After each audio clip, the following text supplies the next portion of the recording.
Welcome to Risk Matters on the road from Washington, D.C. This is not an episode you want to miss. In this podcast, we are interviewing one of the foremost experts on the Eastern Mediterranean, Michael Rubin.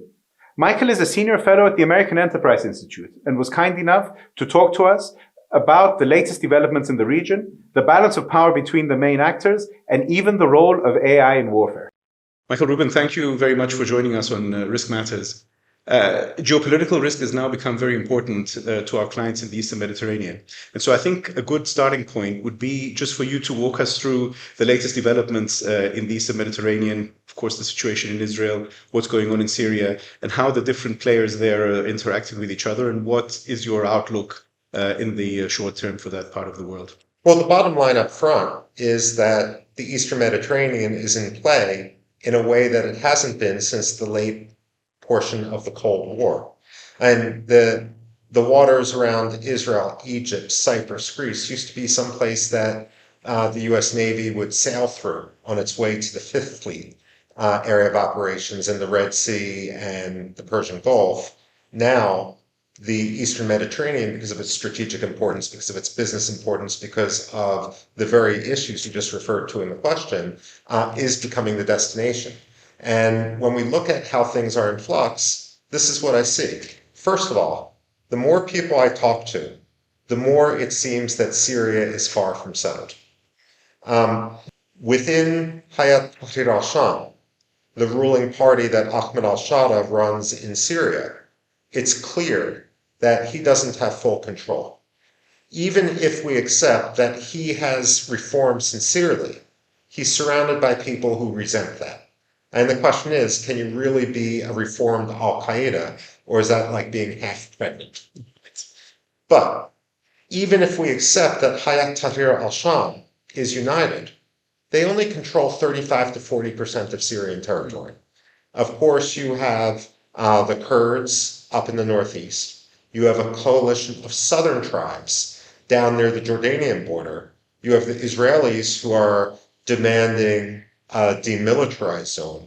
And then you still have some regions near the Mediterranean Sea where the remnants of the Alawis are still hold de facto control.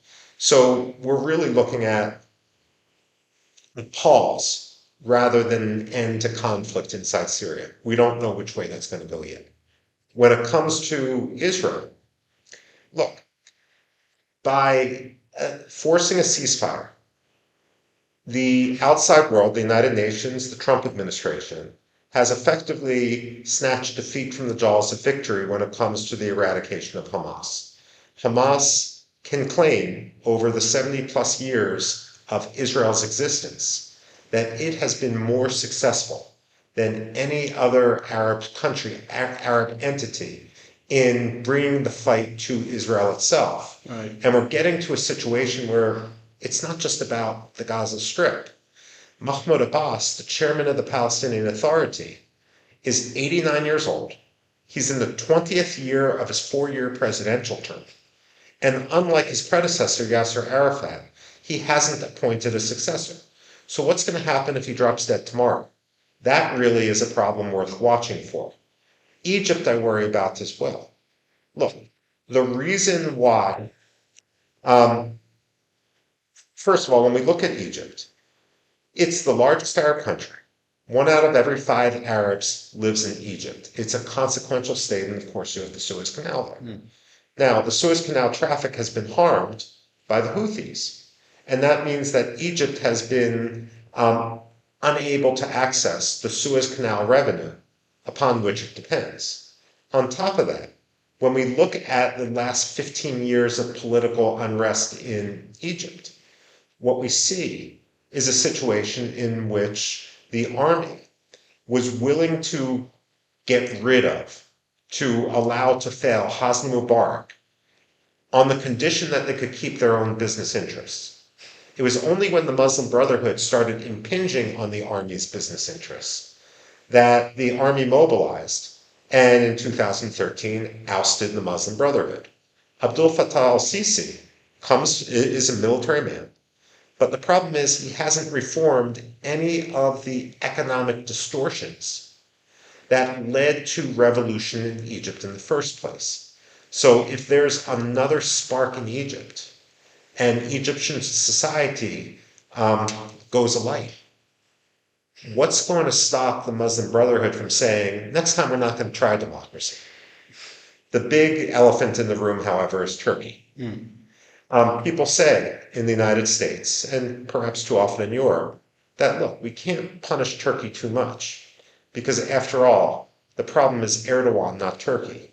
But after more than 2 decades of Erdoganism, what we see is an army that has completely been reconfigured in Recep Tayyip Erdogan's image.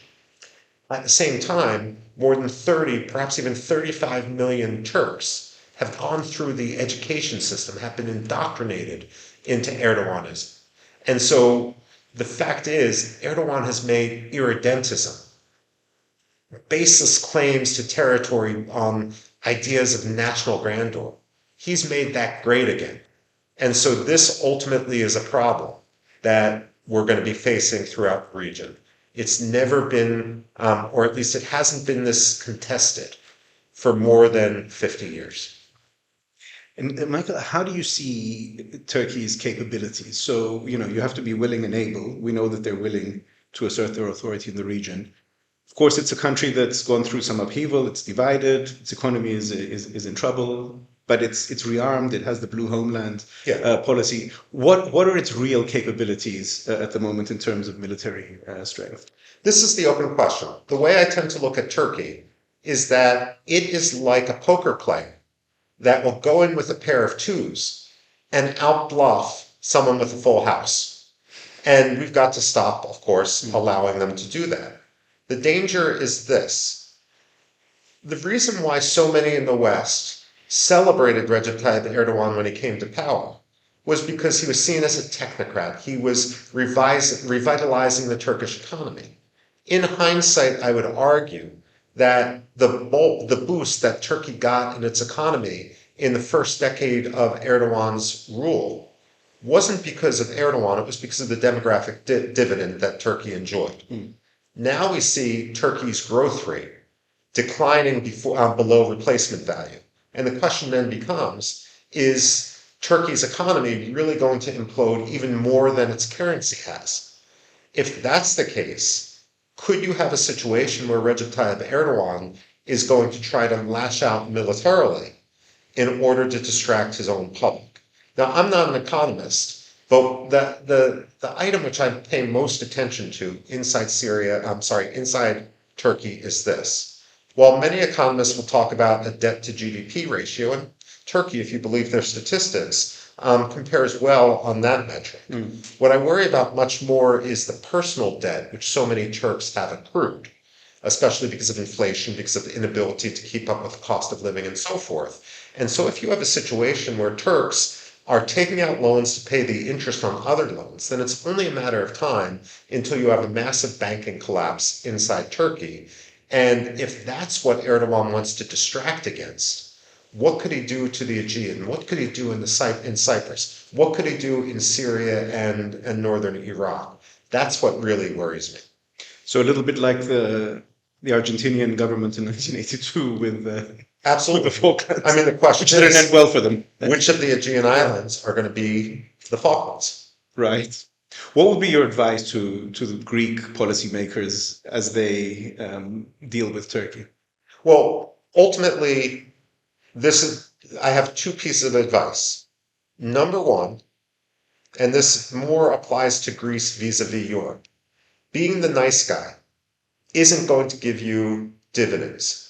If Erdogan is screaming and ranting loudly, if he's embracing polemics, if he's threatening to abrogate century-old treaties, the natural tendency of Europe, in the European Union, all those West European leaders and so forth, is simply to quiet the squeaky wheel. The squeaky wheel gets the grease. Right. That's the English expression. Right. And if Greece decides that, well, what they want to do is take the responsible approach to juxtapose themselves with Turkey, we've seen a pattern over the decades in which those countries which are professional, quiet, responsible, get thrown under the bus as other countries like France or Germany want to extract concessions to pay off Erdogan, pay off a noisy blowhard like Recep Tayyip Erdogan.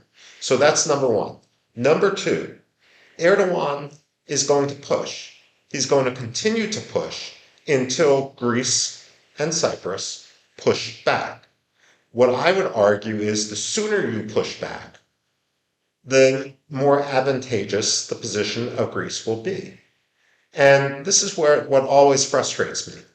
When Turkey will make these claims about revising the Lausanne Treaty, for example, why do all revisions always have to go one way?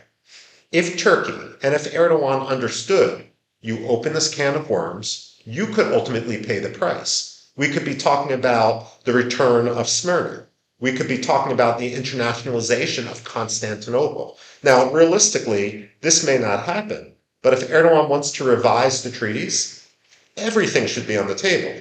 Likewise, when it comes to Cyprus. I mean, we hear 50 years after the invasion that the occupation is justified, the Turkish rhetoric goes, because they need to protect the Turkish public, the Turkish population on Cyprus because of things that happened more than 50 years ago and were quickly reversed. Well, could that same logic apply now, given the discrimination which the Greeks face, the Armenians face, the Kurds face in Syria?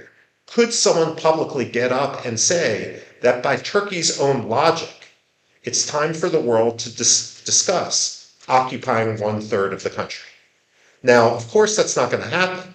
But if Turks have to face their own precedents, I would bet that it's only a matter of time before they back off and they understand that the path they're going down only brings ruin. Yeah. Why do you think the Greek government has never taken this type of a stance? Well, ultimately, look, it's not just the Greek government. And there tends to be a culture among diplomats, and we have this in the United States, to try to resolve problems quietly. There also tends to be a belief, and look, Greece is the place of democracy. Right. There's a belief that diplomacy is about how to get to yes, about conflict resolution. We tend to look at problems through the lens of grievance, that if we only can come up with a magic formula, we can resolve that grievance. What we ignore too often, and I'm saying not only Athens, but Washington as well, certainly Brussels and most of Western Europe and Scandinavia, we tend to discount the importance of ideology, and we forget that rogue regimes, and in this case I'm going to call Turkey a rogue regime, sometimes approach diplomacy as an asymmetric warfare strategy to tie the hands of their adversaries while they advance different facts on the ground. And when I just want to clarify that when I'm talking about Turkey as a rogue regime, I'm not trying to do this as a polemicist. Back during the early Clinton years, there was a huge debate about what to do with rogue regimes. And we had the U.S. National Security Advisor, for example, writing a piece in Foreign Affairs about states of concern, that sort of issue. And they defined rogue regimes as regimes that were governed by an undemocratic cop, check when it comes to Turkey, regimes that engaged in terrorism. We'll look at Hayat Tahrir al-Sham, talk to the Armenians, talk to the Kurds. What Turkey is doing is terrorism. And states that also sought to proliferate nuclear weapons. Now, Turkey's not there yet. They're proliferating the drones, certainly, but they've been pretty open about their nuclear ambitions. So it's only a matter of time. So we're sitting here in Washington. The impression in countries like Greece and Cyprus is that Turkey always gets away with it when it comes to the American government. So it strays, it buys the S-400, it does all these things that you've mentioned, but yet the Washington establishment, if you will always take them back.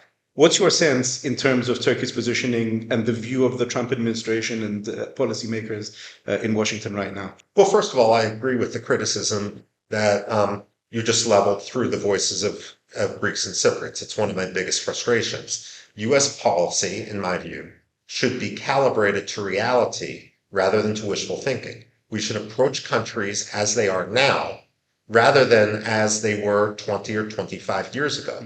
Turgut Özal was perhaps more reasonable, but he's long since gone, and we need to recognize that Turkey today is Recep Tayyip Erdogan. So I agree with you on that. Now, how to address this? You know, what frustrates me right now with the Trump administration and Washington in general, and this is actually across administrations, is that Recep Tayyip Erdogan has some magic power to almost be the White House whisperer.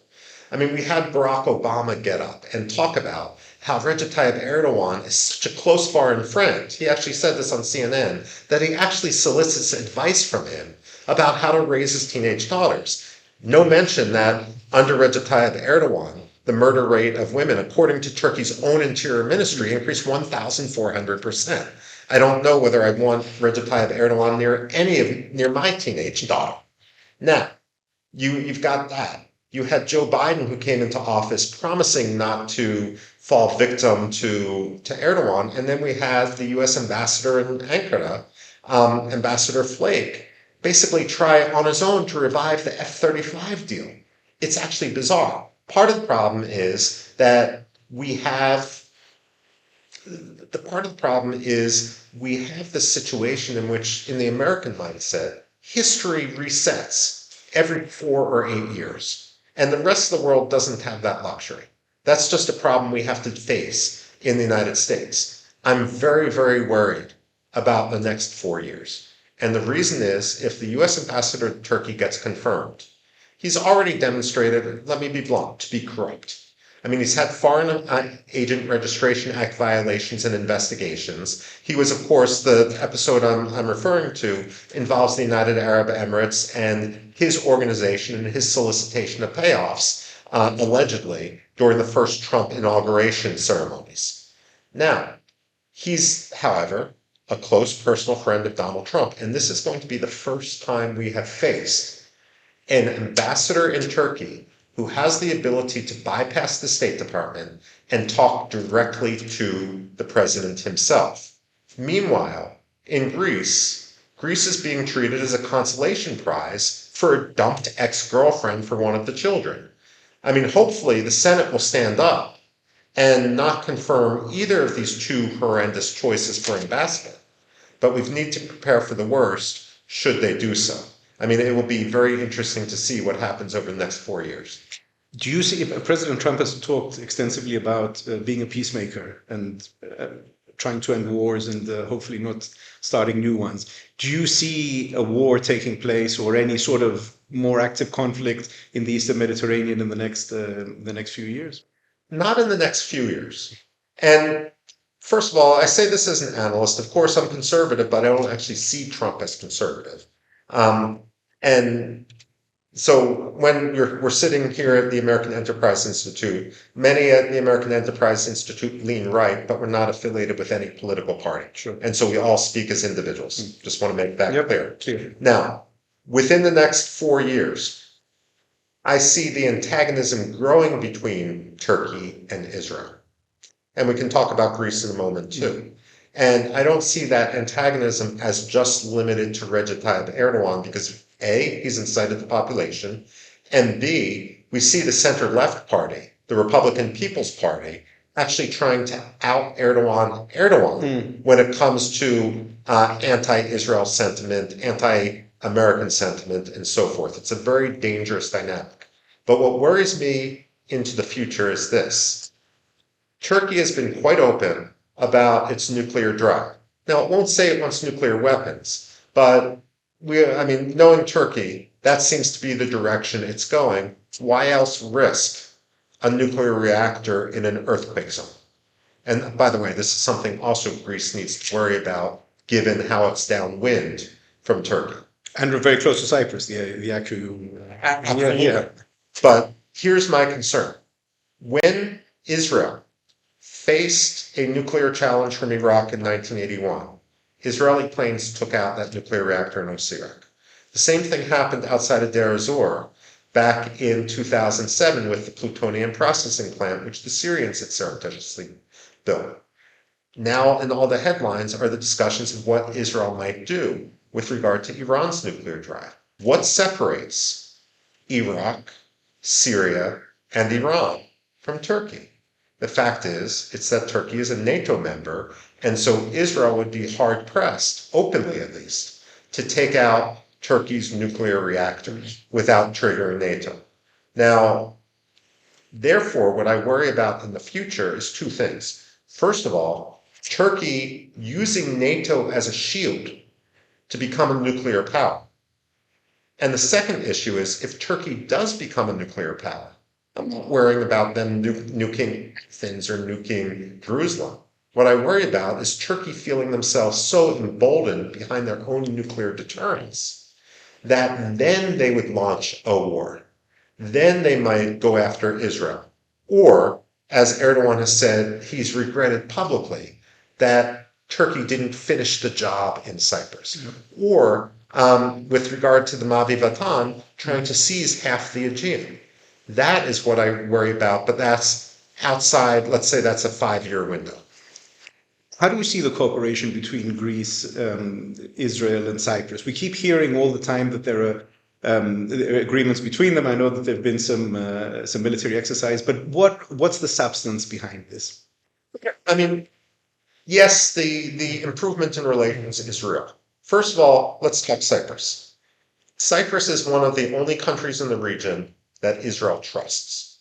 And we saw this when the Cyclops facility in Larnaca was chosen and allowed by Israel to do the screening during the short-lived experiment with the Gaza pier. That goods would be screened in Larnaca, and then they would be shipped to Gaza. Because, of course, the Israelis can't do screening in Gaza itself because the Israelis technically aren't present there. Now, so when it comes to Cyprus, there is real trust. And when it comes to Greece, that trust is extended, although there should be a footnote that, look, Greece has traditionally had very good relations with Arab countries, but that's an asset. Right. I mean, when it comes to potential intermediaries in the region, one of the problems with Qatar as an intermediary with the Taliban and Hamas is a deep-seated sense, that Qatar actually supports the Taliban and Hamas. And the same thing is true with the Sultanate of Oman vis-a-vis the Houthis. I mean, I'd be a lot more sanguine about what the Omanis were doing if I didn't think the Omanis wanted the Houthis to win. When it comes to the potential for Greek mediation, there's no question that Greece stands up for democracies, that Greece stands up for liberalism, that Greece stands against terrorism. And therefore, the Israelis, even if Greece and Israel don't agree on everything, Israel's willing to put its security interests in the hands of Greece because they think that Greece is going to take that seriously, unlike what has happened with regard to the United Nations or other intermediaries. Right. Let's shift for a second to an article that you wrote recently about the European Army. Obviously, it's a hot topic these days with President Trump's statements, and also Friedrich Merz, who talked about changing the relationship between Europe and the US. How do you sort of see that play out? And is it something that is there a possibility for that to actually happen, given that Europe is a bunch of different countries that work together and in many cases don't reach consensus very easily? Well, it's a great question. And again, this isn't the first time we've talked about a European army. Back in 2018, against the backdrop of the ceremonies marking the end of World War I, Emmanuel Macron brought this up in a fit of pique against Donald Trump at the time.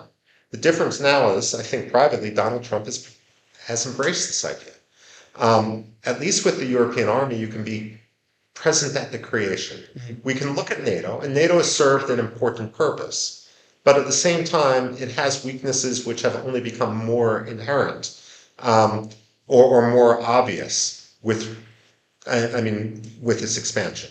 It's a consensus-driven organization, and that may have worked well when it was a smaller alliance. But now, are you really going to argue, and I'm saying this from the point of Washington, D.C., that Montenegro can veto something that the United States and Germany and the rest of the alliance want to do? And of course, I'm being polite, because it's not Montenegro that's the problem here. Right. Now, a lot of people now will say, kick Turkey out of NATO. The problem is there's no mechanism to kick Turkey out of NATO. Back during the Suez Crisis, when France got upset with the Eisenhower administration in the United States, France voluntarily left the military command, and then it returned. When Greece got upset with Kissinger's betrayals back in the 1970s, Greece did likewise, but it didn't say, we're going to try to destroy the alliance from within. What Turkey is now doing with regard to NATO is just that. It's trying to destroy it from within. And going back to one of our previous topics, I think what Turkey is going to do is stay in NATO so long as until they develop their own nuclear shield. And this, again, I don't want a nuclear Turkey. I think it would be incredibly destabilizing given Turkey's inability to live at peace with itself and its neighbors. So then the question becomes, if you build a European army, what reforms can you make so that you don't suffer the drawbacks which you're saying?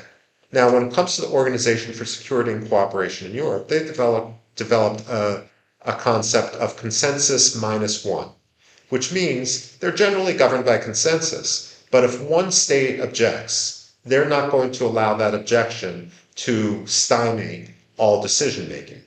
As an American, what I worry about is, okay, so Europe is going to have its army, and of course, Europe, when it comes to France and the United Kingdom, also has submarines. They have nuclear weapons and so forth. In theory, Europe can take care of itself if they have a reasonable command structure. But where does that leave Canada and the United States? But given the way Donald Trump is treating the world, I mean, I could understand where Europeans will say, well, that's America's problem.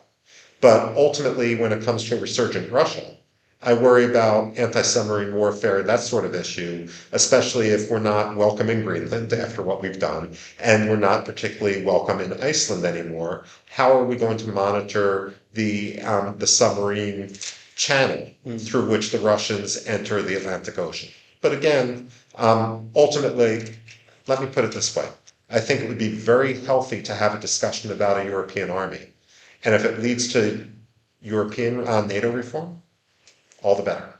So the European army would coexist with NATO, even though there's such a big overlap between... I mean, ultimately, I don't think it will. That's why I believe that the United States needs to consider, if we can get along with Canada anymore, how we're going to take advantage of how we're going to secure ourselves, not just from ballistic missiles, because we would rely on launch detection from within Europe, but all in addition to satellites, but in addition to submarine issues. But the way to get around this is, if the Europeans build their own army, is the United States can still negotiate with regard to, on a bilateral basis with European states, Poland, for example, the Czech Republic, in order to maintain certain facilities there for our own launch detection capabilities and so forth. Now, in terms of the ease of creating an army, or the difficulty rather, I should say, given that most of these countries haven't invested heavily over the years, I assume it's not just a matter of suddenly increasing defense spending. I mean, there's a lot of infrastructure that needs to be built. You need populations that are ready to serve. I mean, there's several foundational elements that need to be in place. Countries like Greece, of course, have those, Poland and others. But most of the countries in Western Europe, I think, do not. How do you sort of see that playing into the creation of the European army? Well, perhaps people shouldn't have been so angry when Donald Rumsfeld talked about old Europe versus New Europe. That said, while certainly the end of conscription in many countries has impacted the culture and the military, and this is also true, of course, in the United States, you do have a relevant industrial base. For example, in France, in Germany, and in the United Kingdom. The issue is, as we move forward with the European army, is whether the French are actually going to serve the interests of Europe in that European army, or whether they're going to continue for cheap financial short-term benefits, transferring Meteor missiles to clients like Turkey. Right. Which goes back to our whole question of the consensus and how these countries can work together. Absolutely. Yeah. But what you're doing is also highlighting the frustration which the Trump administration has with Europe, and a sense which actually goes beyond simply the MAGA circles in Washington, that Europe has been taking advantage of the United States for some time. I mean, look, I sit here in Washington and I seldom will go to any diplomatic function or embassy invite after 5 p.m. because that's my time with my kids. But what I do notice, and I'll make exceptions, for example, here and there, the Greeks, the Cypriots, and others. But what I do notice is when Donald Trump comes into power, suddenly the British or the Germans are asking for meetings with me after they haven't asked for meetings with me in 25 plus years. Fine. I said no to the meetings because the relationship is important, but this isn't about me. The point I'm trying to make is I have a feeling that the French, the Germans, and the British have for 25 plus years only been talking to liberal Democrats in the United States. Or perhaps the Republicans, we say rhinos, Republicans in name only, because those are the people with whom they most agreed. And therefore, when they were trying to describe US public opinion for the audience back home, they were giving a very skewed opinion of the debates that were actually occurring inside the United States. Now they're shocked and they may want to attribute the attitudes in Washington towards Germany, towards France, towards perhaps the United Kingdom, just to Donald Trump. But that's only because of the incompetence of their own diplomats over a few decades. I do need to give credit to the Greek and the Cypriot diplomats who have been very, very skilled at actually reaching out beyond normal circles, not just with regard to people that are supportive of Greece and Cyprus, but also people who aren't, including people who are more supportive of Turkey and so forth. And so I would actually suggest that the reports which were being received in Athens with regard to the atmosphere in Washington, probably much more accurate for the better part of 10 or 15 years than the reports that were being received in Berlin or Paris. Michael, last question. I know that you're an expert on military affairs. Just broadly speaking, how do you see the role of AI in military technology and the ability of small countries to get a leg up, given that this technology theoretically would be ubiquitous, would be available to all? And do you see that as a game changer for smaller countries like Cyprus? I think it could be. But what we see in the history of technology is actually a pattern in which small countries will embrace new technologies for an asymmetric advantage. Big countries like the United States are notoriously hard to change, hard to move. We don't change our strategy easily, but ultimately the bigger countries then catch up. What countries like Cyprus need to do is be very, very aware of the danger, for example, of drone swarms, and need to enhance their ability to counter these. Perhaps not manually, but as you said, with artificial intelligence and so forth. But this is something we experienced, and I know, of course, it's a controversial subject, when the US invaded Iraq in 2003. One of the mistakes the United States made, and this was due to Donald Rumsfeld, was an over-reliance on technology. Because, after all, what Donald Rumsfeld had done was look at what happened in the 1991 Gulf War and the importance of technology there. And so we have a saying in the United States that the Pentagon is always preparing to fight the last war. And therefore, we're constantly getting it wrong because our adversaries will actually, adjust and pivot much more quickly than we are. It behooves Greece and Cyprus to pivot beyond the threats they face. And this is one of the reasons why I also wrote recently that if Turkey is so intent on investing money in an aircraft carrier, where is the investment that Greece or Cyprus are making in acquiring either indigenously or from partners like the United States anti-ship missiles, carrier killer missiles? And the fact of the matter is, we can't be calibrating our militaries to the threats we have today. We've got to be calibrating our militaries to the threats we'll face 20 years from now. Michael, thank you very much. Thank you. Thank you.